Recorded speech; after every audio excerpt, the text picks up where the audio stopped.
It's Pete from Cheap Homesteading, and today we are out in the woods, and it's an absolutely beautiful day. The sun is shining, and it is so much warmer than it was a few weekends ago for sure. So I'm pretty happy about that. I need to cut about a couple more Saturdays of firewood, and we'll be sitting good, and then we can get right into maple syrup season because that comes pretty quick.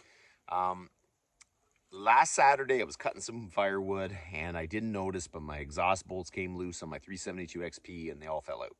So I had to order new bolts. So that one is kind of out of commission. And I thought I'm going to take the old Stihl 08S out, and we're going to cut a little bit of firewood.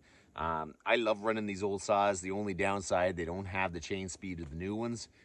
I have not touched this saw this year. I fired it up before I drove all the way back here, but I haven't sharpened it, haven't tightened the chain, nothing. So I think I'm going to show you what I kind of do out in the field when you have to do a little bit of maintenance or sharpen the chain in the field. So I'll show you what I use. It's nothing too fancy.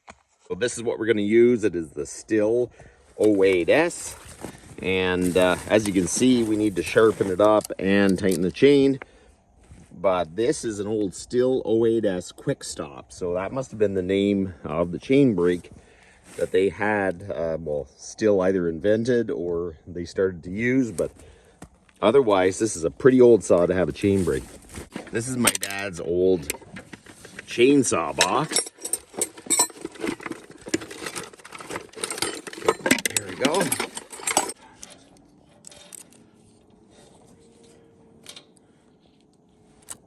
So this is what I use. It's just basically a Power Fist Princess Auto. Probably these are sold at Harbor Freight if you live in the US. But this thing is worth every penny. This is just easy, portable, and I always have the tractor or the four-wheeler, so there's always something for me to sharpen the chain with.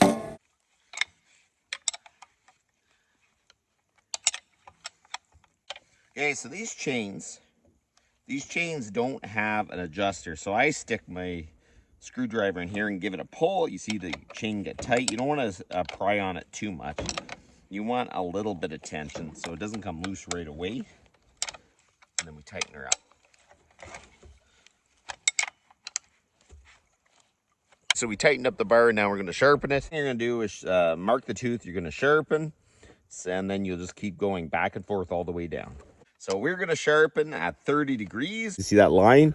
You keep it lined up with the actual chain, and you turn it on. You don't want to get it too sharp. And then you go and you do on this, then you do it on this side 30 degrees.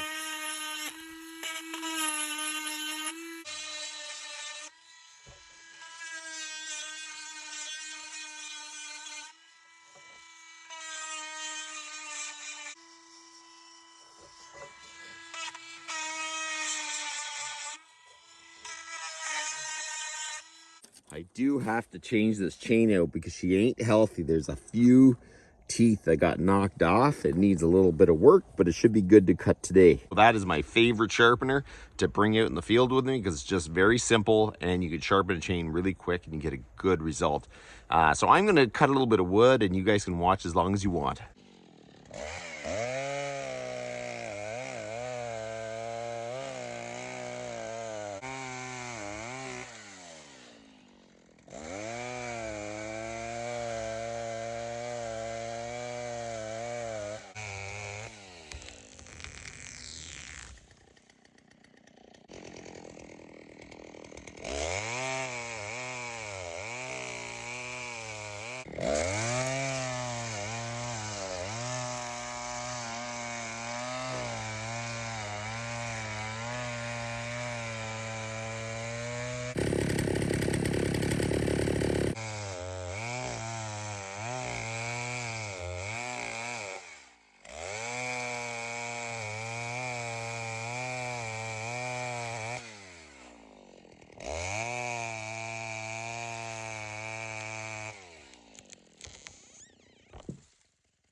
So there you go. The chain isn't perfect by any means, but it's cutting good. I'm going to keep cutting the rest of the day here with it. These 08S's are great because they're actually points and condenser chainsaws. That's why they don't rev as fast as like a solid state. There is advantages to having points and condenser chainsaws.